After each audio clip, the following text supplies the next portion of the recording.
I'm a 35-year-old man, and my ex-wife Emily is a 32-year-old woman.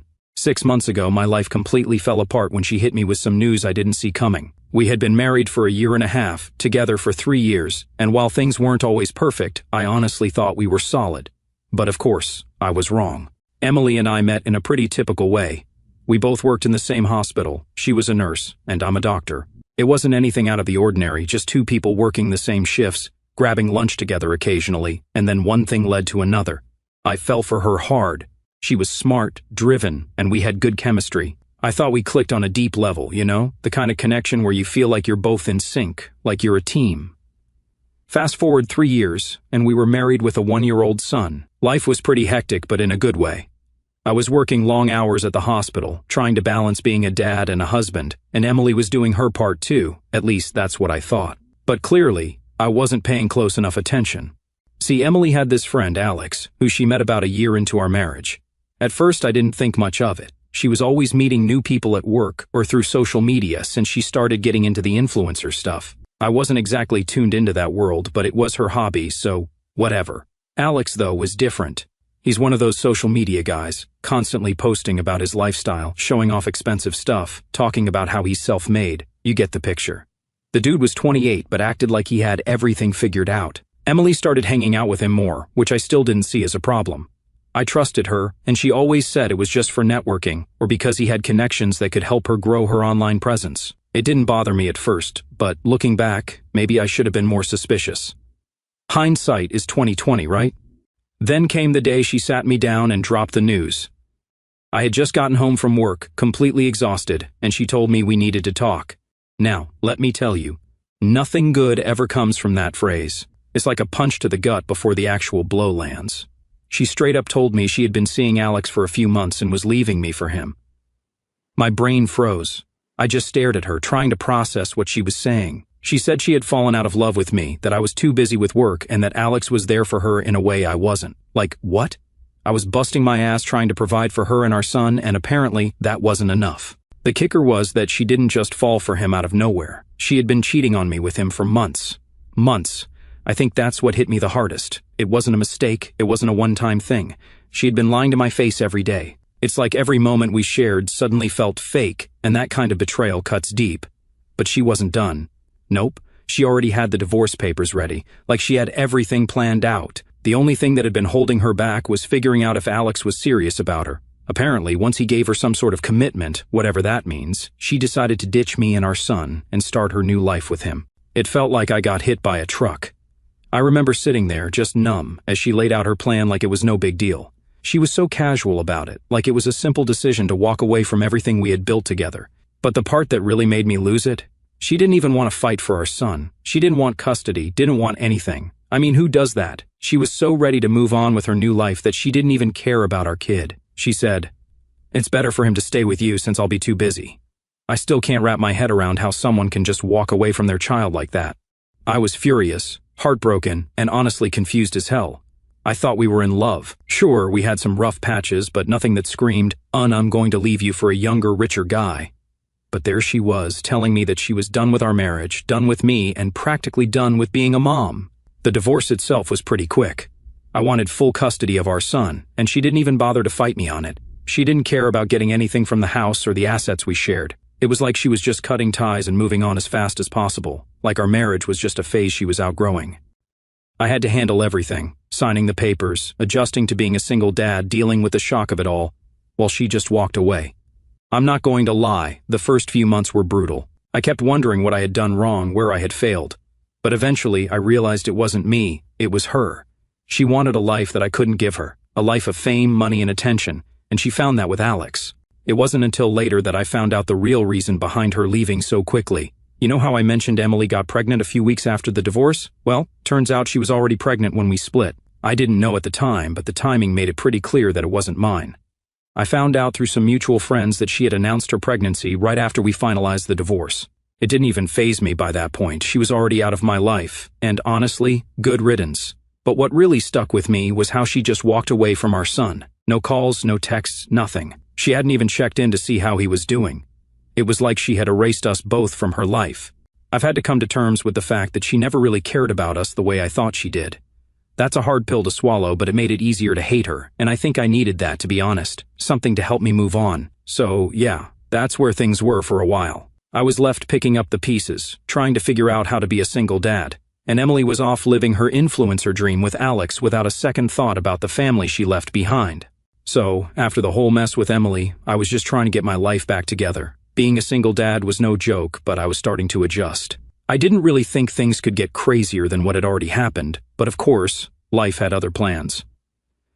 About a month after the divorce, I got some news that flipped things on their head again, but this time in a good way. My aunt, who had been this successful businesswoman, passed away. She was my mom's sister, and we were always close. She never had any kids of her own, and growing up I spent a lot of time with her. She was more like a second mom to me than just an aunt. Now, I knew she was well off, but I had no idea just how wealthy she really was. When she passed away, I was named her sole heir, and when I say everything, I mean everything. The house, the businesses, and most importantly, $2.8 million. I was floored. I knew she liked me, but I didn't expect her to leave her entire fortune to me. I always thought she'd donate it or something, but there it was, all mine. It was a bit overwhelming at first. Suddenly I had all this money and all these responsibilities. She had a pretty large real estate company that she built from scratch, and it wasn't something I was remotely interested in running myself. Luckily, she had a good team in place, and her will had clear instructions about what to do if I didn't want to run the business. I ended up appointing the company's CFO as the new CEO, so everything would keep running smoothly without me having to get involved too much. But the money? That was life-changing. With $2.8 million in the bank, I could basically do whatever I wanted. I wasn't going to quit my job or anything. I actually like what I do. But it gave me this sense of security I'd never had before. I could make sure my son was set for life. I could pay off everything. I could even start thinking about taking time off for vacations or stuff like that. It was a huge weight lifted off my shoulders. Word got around pretty quickly about my inheritance. I told a couple of close friends, but I guess news like that travels fast because not long after, I got a knock at my door, and guess who it was? Yep, Emily. I hadn't seen or heard from her since the divorce. She ghosted me and our son, didn't even bother checking in, so seeing her standing there, heavily pregnant by the way, was a shock. I almost slammed the door in her face, but something in me was curious. Why now? Why show up after all this time?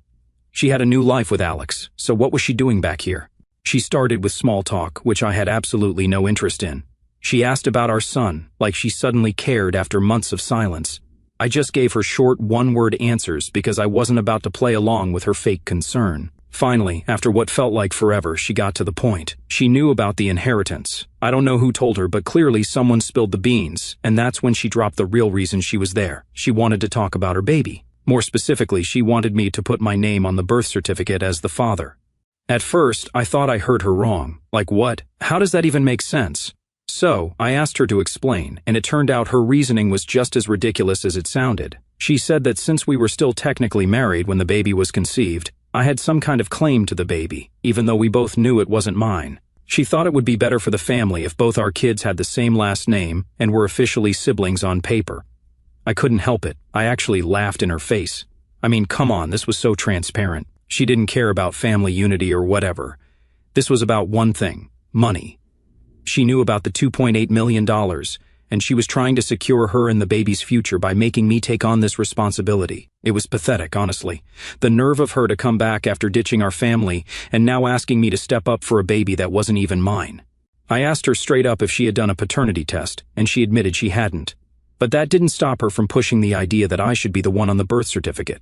She tried to make it sound like she was doing this for the kids, talking about how our son and her new baby could grow up together as siblings. She even tried pulling the "and it's better for the kids" card, which just made me even angrier. Where was this concern for our son months ago when she up and left? She didn't care about him then, and now all of a sudden she's concerned about their relationship? Yeah, right. I told her that if the baby wasn't mine, I wasn't going to have anything to do with it. Simple as that. But she kept pushing, saying it wasn't about who the biological father was. It was about keeping the family together. At this point, I was done. I told her to get out and that I wasn't going to entertain this ridiculous idea anymore. She started to get upset, saying I was being selfish and that I was ruining the chance for our son to have a relationship with his sibling. But I wasn't having it. I wasn't about to let her manipulate me like that, and I wasn't going to be some backup plan just because things weren't working out with Alex. Finally, after what felt like forever, she left. I stood there for a while after she was gone, trying to process what had just happened. It was so typical of her to show up only when she needed something. She didn't care about our son, she didn't care about me. She only cared about what she could get, and now that she knew I had money, she thought she could waltz back into my life, and I'd just go along with it. But this time, I wasn't falling for it. She made her choices, and she'd have to live with them. After Emily left my place that day, I was beyond pissed. Up until that point, I hadn't really done anything to get back at her since she left me and our son. I was trying to be the bigger person, focusing on being a good dad and moving on with my life. But after she pulled that stunt, coming over and trying to rope me into her mess with the whole birth certificate nonsense, I'd had enough. I wasn't going to sit around and let her play me like that, so I decided to stir the pot a little. I knew Emily's new guy, Alex, had no idea what she was up to, or at least I assumed he didn't. For all I knew, maybe he was in on the whole plan, but I wasn't going to let that slide without making sure he knew exactly what was going on. So, I wrote him an email. I wasn't trying to be all formal or anything, I just laid it out plain and simple, explaining how Emily came over pregnant with his kid and tried to get me to pretend I was the father. I didn't hold back. I told him how ridiculous her plan was, and how she was basically using me as some backup option now that she found out about my inheritance. Honestly, I wasn't sure what I expected. Maybe I was hoping Alex would flip out and give her a hard time. Maybe I just wanted to create some chaos for her since she'd done enough of that in my life. Either way, it felt good to hit send on that email. At least now, the ball was in his court. A few days went by and I didn't hear anything from Alex. No response to the email, nothing from Emily either. I figured it might have just gone ignored, but then some mutual friends started hitting me up with gossip. Apparently, Alex and Emily had gotten into a massive fight after I sent that email. From what I heard, Alex had no clue about what she'd been up to. He thought their relationship was fine, that they were just moving forward with their new life together, and he had no idea she was trying to drag me back into her mess. Turns out, Emily had been dodging his requests to see our son for a while now. He'd been pushing her to be more involved, saying she needed to step up as a mom, but she kept putting it off, making excuses, and basically pretending that part of her life didn't exist. So, when she suddenly started acting like she cared, taking videos of our son and trying to paint herself as the concerned mother, it didn't sit right with him. And once he found out she'd been lying to him about the whole birth certificate thing, that was it for him. Apparently, they had this huge blowout fight. He confronted her about everything, about how she was trying to manipulate the situation and use me to cover for her. Emily, of course, tried to spin it like she was doing it for the sake of the kids, but Alex wasn't buying it. He knew she'd only started caring when it suited her, and even then, it was all about her image. She was trying to make it seem like she was this amazing mother-to-be, trying to build a perfect family, when really she was just trying to cover her own tracks. I didn't get all the details of their fight, but from what I gathered, it was ugly. Alex had been under the impression that Emily was this devoted, loving partner, but once the truth came out, he saw through her. He wasn't happy about being kept in the dark, and he definitely wasn't thrilled about being used as part of her plan. And here's the kicker. Well, I know I said no kicker, but seriously, this was wild. Alex broke off their engagement just like that. From what I heard, it wasn't just the birth certificate thing that set him off, it was the whole package. The lies, the manipulation, the way she'd been dodging her responsibilities as a mother while trying to create this perfect influencer image online. He realized that if she was willing to lie about this, there were probably a lot of other things she'd been hiding from him too. I didn't feel bad for her, not even a little. This was exactly what she deserved. She'd made her choices, and now they were catching up to her. The irony of it all? She'd left me for this better life with Alex, thinking she was trading up, but now she was losing everything because of her own lies. It was karma at its finest. After their blowout, Emily went silent. No more posts on social media, no more drama. It was like she dropped off the map completely. I figured she was probably trying to figure out her next move, but honestly, I didn't care. As long as she stayed out of my life and didn't come back to cause more problems, I was good. Alex, on the other hand, never responded to my email. He didn't need to, really. I got my answer through our friends and all the gossip going around. The damage was done, and I'm sure he was just as relieved to get rid of Emily as I was. It felt like a huge weight had been lifted off my shoulders, knowing that her little plan had blown up in her face. For the first time in a long time, I felt like things were finally going in the right direction. I had full custody of my son, Emily was out of the picture, for now at least, and I didn't have to worry about her trying to mess with our lives again. Sure, I knew she'd probably come back around at some point, people like her always do. But for now, I was happy to enjoy the peace and quiet. I'll be honest, part of me was curious about what she was going to do next. Was she going to try to crawl back to Alex and beg for another chance? Or was she going to find some new target to latch onto now that her big plan had crumbled? Either way, it wasn't my problem anymore. She'd made her bed, and now she was going to have to lie in it. In the meantime, I was focused on the only thing that really mattered, my son. After everything that had happened, I felt more determined than ever to give him the best life possible, and without Emily's chaos hanging over us, it felt like we could finally move forward. After Alex kicked Emily out, things started spiraling faster than I expected. About a week later, she showed up again, but this time she wasn't alone. She brought a lawyer with her. When I opened the door and saw them standing there, I had no idea what to expect, but I wasn't prepared for what she handed me. It was paperwork. She was giving up custody of our son. I stood there for a second, completely blindsided. I mean, I knew she hadn't been around much and had barely shown any interest in him since the divorce, but to just outright give up custody? It was a whole new level of cold. I asked her why, and her answer hit me harder than I expected.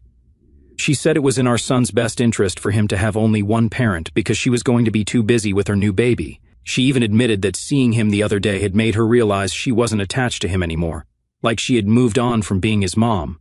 I don't know if I'll ever be able to forget the way she said that, like it was no big deal, like it was just another decision in her life that she could brush off. I felt bad for my son. He's too young to understand what's happening, and it broke my heart knowing that his mother was choosing to walk away from him completely. He wouldn't know the truth for years, but I knew this was something that would affect him when he got older. Still, I didn't try to stop her. She had made up her mind, and if I'm being honest, it was probably for the best. He deserved better than a mom who didn't want to be in his life. After that, we sat down and went over the details with our lawyers. She was signing over full custody to me, and I didn't have to fight for anything. It was all pretty straightforward, but it didn't make the situation any less surreal. Emily had completely checked out of our son's life, and now it was official. She even said she didn't want any visitation rights, claiming it would just confuse him if she was in and out of his world. Before she left, I asked her about the baby she was having with Alex. I wanted to know if she ever planned on doing the paternity test. She shrugged and said she'd do it after the baby was born, but until then, I didn't need to worry about it. She told me that if the baby turned out to be mine, we could figure something out, but if it wasn't, she didn't want me contacting her. It was like she was putting the whole thing in a neat little box and moving on with her life without a second thought. Fine by me. I didn't need her dragging me back into her chaos again. About a month later, I finally heard from Alex. He sent me an email apologizing for everything. He told me that they had done the paternity test and the baby was his, not mine. Honestly, I wasn't surprised. Deep down, I'd always assumed it was his, but hearing it confirmed was still a relief. What really got to me was that Emily had known all along. She knew the baby was Alex's before she even showed up at my place, trying to rope me into her plan. She'd been playing both of us the whole time. Alex let me know that once the paternity test came back, he broke things off with Emily for good. He said he couldn't trust her anymore, and honestly, I don't blame him. She had lied to both of us, tried to manipulate the situation for her own benefit, and now she was paying the price. Apparently, she stuck around, asking Alex for child support, and from what I heard, things aren't going too well for her. Meanwhile, things were finally starting to settle down for me. With full custody of my son and $2.8 million in the bank from my aunt's inheritance, I was in a much better place than I could have ever imagined 6 months ago. When Emily left, I thought my life was falling apart. I never would have guessed that things would turn around the way they did. It's funny how life works out sometimes. Emily is completely out of the picture now. No more drama, no more surprises. It's just me and my son, and for the first time in a long time, I feel like we're going to be okay. Better than okay, actually. I've been able to focus on being the best dad I can be, and it's been great watching my son grow and thrive without all the chaos hanging over us.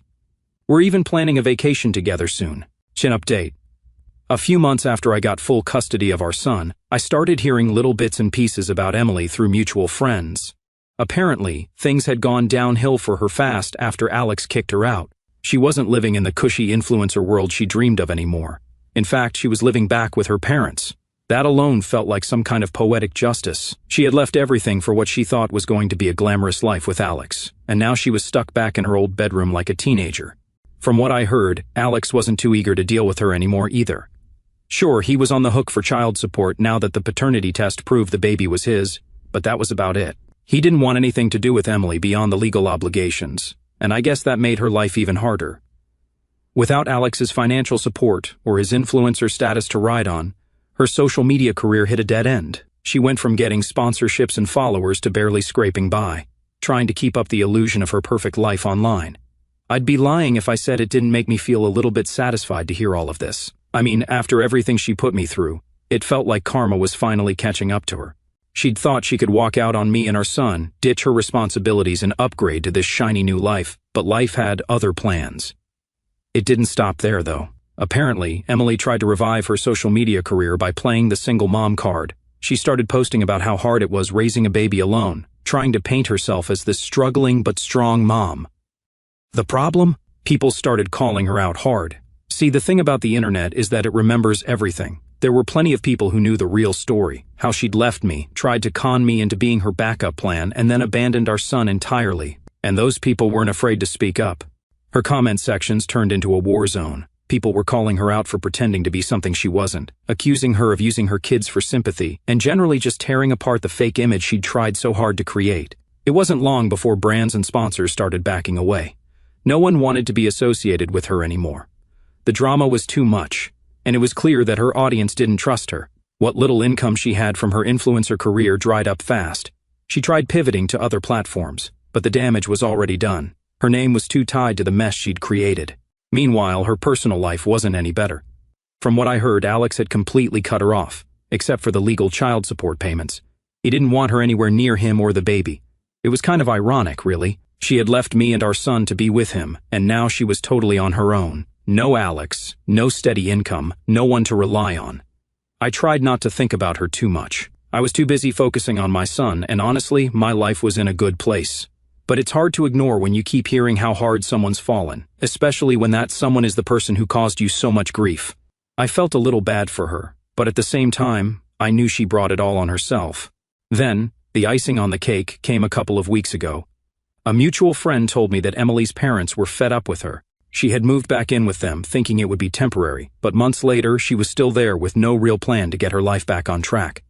Her parents, who had supported her through all of this, were finally starting to lose their patience. They were tired of watching her mope around, blaming everyone else for her problems instead of taking responsibility. Apparently, they sat her down and told her she had to start contributing or leave. No more freeloading, no more pretending like she was still living her influencer lifestyle. She was either going to get a real job and start paying rent, or she was going to find somewhere else to live. I don't know how that conversation went down exactly, but it must have hit her hard because, from what I've heard, she's been completely off social media since then. No more posts, no more updates about her struggles, nothing. It's like she vanished. Maybe she finally realized that her facade had crumbled, and there was no way to salvage it. Or maybe she's just trying to figure out what to do with her life now that everything she built is gone. Either way, it's clear that karma isn't done teaching her a lesson. As for me, I'm just focusing on my son and living my life. The drama that used to surround us is gone, and I couldn't be happier. It's funny how things turned out. 6 months ago, I was still reeling from the divorce, unsure of what the future held. Now, I've got full custody of my son, financial security thanks to my aunt's inheritance, and the peace of knowing that Emily's chaos can't touch us anymore. Karma hit Emily hard, but I'm not spending any time celebrating. I've moved on, and I'm making sure my son has the best life possible. That's what really matters now. Emily's story? It's just another reminder that you can't run from the choices you make. Eventually, they'll catch up to you, and they definitely caught up to her. Mini update. So, here's a quick update I didn't see coming.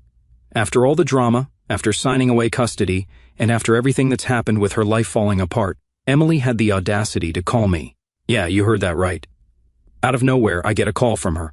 I didn't recognize the number, but when I picked up and heard her voice, I immediately knew who it was. She didn't waste any time either. After a few seconds of awkward small talk, she just came out with it. She wanted to talk about us, like as if we could just sit down and pretend everything was fine, as if I would even consider taking her back after all the mess she put me through. She tried to sound all sweet, talking about how she had been thinking a lot and how maybe we could give things another shot. I didn't even let her finish. As soon as the words left her mouth, I couldn't help it. I just started laughing. And not a little chuckle either. I mean full-on laughing. It was honestly the most ridiculous thing I'd heard in a long time. After all she did, after leaving me, abandoning our son, and trying to pin her problems on me, now she was coming back like nothing had happened? Yeah, no. I didn't even bother saying anything else. I just laughed, hung up the phone, and blocked her number again.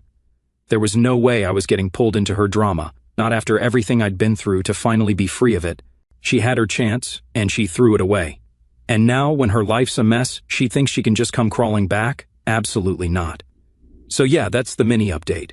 She tried to weasel her way back in, and I shut that down quick. I'm not giving her any more chances to mess with my life or my son's life. We're better off without her, and I'm keeping it that way.